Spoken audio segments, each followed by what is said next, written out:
లుంగిలాండ్ నిజంగా చాలా బాగా కొత్తగా అనిపించింది. ఈసారి కొద్దిగా వెరైటీగా అనిపించింది. లైక్ ఏంటంటే నాకు మెయిన్గా అనిపించిన విషయం చెప్తాను. నేను ఫ్యామిలీ స్టార్ అనే కొత్త కాన్సెప్ట్ ఏదైతే ఉందో నిజంగా బ్యాక్గ్రౌండ్ నుంచి కూడా చాలా కొత్తగా అనిపించింది. తను విజయ్ దేవరకొండ చాలా డిఫరెంట్గా అనిపించాడు. పాత సినిమాల కన్నా కూడా అది ఏదో పకడ్బందీ ప్లాన్ చేసిన ఫీలింగ్ వచ్చింది. నాకున్న సినిమాలో లెక్కలు బొక్కలు ఏంటంటే ఫస్ట్ మెయిన్గా లెక్కలు ఏంటంటే స్టోరీ లైన్ చాలా కొత్తగా అనిపించింది. ఫ్యామిలీ స్టార్ అనే టైటిల్ చాలా బాగుంది.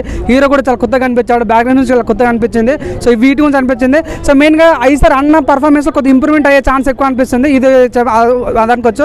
కానీ వాళ్ళ తమ్ముడు మనం చూసాం మన బేబీ సినిమాతో ఒక మంచి రికార్డ్ సృష్టించాడు. అంటే ఎంత ఎంత మంచి మనసు ఉంటే అంత ఇట్లో యాటిట్యూడ్ లేకుండా ఉంటే ప్రజలు కూడా అంత స్వాగతిస్తారు. నేను ఆత్లాగా దేంగి అటువంటి డైలాగ్ కొట్టితే ప్రజలు స్వీకరించారు. సో సింపుల్గా వచ్చామా కొట్టామా వెళ్ళిపోయామన్నట్టు బేబీ సినిమాకి ఉంటామా 100% సినిమా ముందుకు వెళ్తాను అనుకుంటున్నాను. యాటిట్యూడ్ ఎక్కువ అని కొంతమంది అంటారు, నిజమేనంటారు? అది తన బేస్ ఆఫ్ యాటిట్యూడ్ బట్టి ఉంటుంది. దాన్ని ఏమంటారు కొన్ని సిచ్యువేషన్ బట్టి ఆ రకంగా ఉంటుంది అనుకుంటున్నా.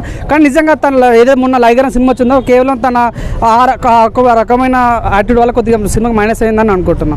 సో ఈసారి నేను అనుకుంటున్నా వాళ్ళ తమ్ముళ్ళగా సైలెంట్గా వచ్చి సినిమాకి వచ్చామా కొట్టామా ఇటు కొట్టామా వెళ్ళిపోయామన్న రీతి ఉంటే మాత్రం 100% ఇది కూడా ద ఫ్యామిలీ స్టార్ అనేది 100% ఒక రికార్డులోకి వెళ్తాను నేను అనుకుంటున్నా.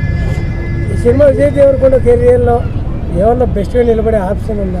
చెప్పాలి. ఎందుకంటే తన పర్ఫార్మెన్స్ చూస్తుంటాము. తను కొత్తగా అనిపించాలి. లైక్ తన షేవింగ్లో కానీ తన లైక్ ఏంటంటే మనం చూసాము మన గీతా గోవిందంలో కూడా ఎట్లా అంటే అంత మాస్ కాకుండా చాలా కూల్గా తన హీరో ప్రపోజ్ చేస్తుంటే ఇట్లా అనుకోవటాలు అదంటే యూత్కి బాగా కనెక్ట్ అయ్యే ఎక్కువ ఛాన్స్ ఉందన్నమాట. ఇప్పుడు అయితే మన తాత కుర్చీ మధ్యలో తాత ఉన్నాడు. తనకైతే ఒక యూనిక్ స్టైల్ ఉంటుంది అనమాట. సో ఈ సినిమాలో కూడా ఒక యూనిక్ స్టైల్ మనకు కనిపించింది కాబట్టి సో 100% సినిమాకి ఎక్కువ ఛాన్స్ ఉందని అనుకుంటాం.